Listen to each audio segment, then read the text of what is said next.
Quarterly reporting deadlines force VC fund finance teams to assign fair values to portfolio companies that may have no revenue, no comparable public companies, and no recent financing activity. When the last priced round closed a year or more ago, marking to the most recent transaction price often fails to satisfy fair value accounting requirements or auditor scrutiny. What does fair value mean for pre-revenue portfolio companies? Fair value under ASC 820 is the price a market participant would pay to acquire an asset in an orderly transaction at the measurement date. For venture capital holdings, nearly all portfolio companies fall into level 3 of the fair value hierarchy, meaning valuations rely on unobservable inputs rather than quoted market prices. Traditional valuation approaches assume access to financial metrics, revenue multiples, EBITDA margins, discounted cash flows that simply do not exist for companies still developing their first product. Most funds default to the most recent financing round price when one exists within a reasonable time frame, but when 12 to 18 months pass without a new transaction, harder questions emerge. How does calibration address stale financing rounds?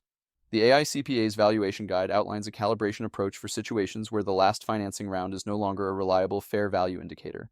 Calibration involves using the original transaction price to establish baseline valuation inputs, identifying the key drivers implied by that transaction, and updating those inputs at each subsequent measurement date to reflect changes in company performance and market conditions. For a seed-stage SaaS company that raised at a $10 million post-money valuation 18 months ago based on early user traction, calibration might involve tracking comparable public company multiples, progress toward product market fit, and changes in the broader funding environment. The original implied multiple becomes a reference point, adjusted for what has changed. Early-stage investments often lack the financial metrics that make calibration straightforward. When there is no revenue to apply a multiple against, finance teams often turn to milestone-based assessments or qualitative indicators of progress. What valuation methods work for pre-revenue companies?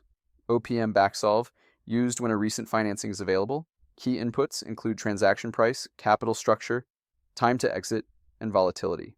Milestone analysis, used when there is no recent financing but clear development stages exist. Key inputs include achievement of technical, regulatory, or commercial milestones. Probability, weighted scenarios, used when multiple possible outcomes are visible. Key inputs include scenario-specific exit values, probability weights, and discount rates. Market approach, adjusted, used when comparable transactions exist. Key inputs include peer financing rounds and sector-specific adjustments. The option pricing method, OPM backsolve, has become common for VC portfolio valuations. This approach uses the price of a recent preferred stock financing, along with the liquidation preferences, and other terms in the capital structure to derive an implied total equity value. The resulting value typically differs from simple post-money calculations because it accounts for the economic rights of different share classes. What triggers a markdown between rounds? Finance teams typically assess each portfolio company quarterly for indicators that might warrant adjustment.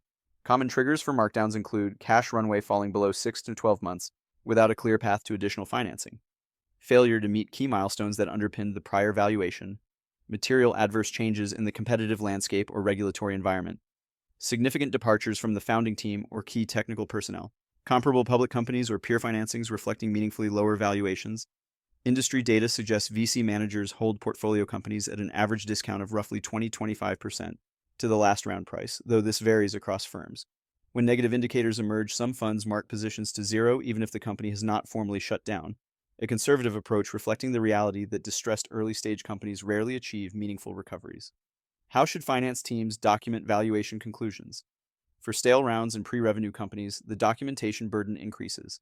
Effective practices include maintaining a written valuation policy that specifies methodologies by investment stage, documenting the rationale for each quarterly valuation, retaining evidence of milestone assessments and market data considered, and preparing sensitivity analyses that illustrate how key assumptions affect the conclusion.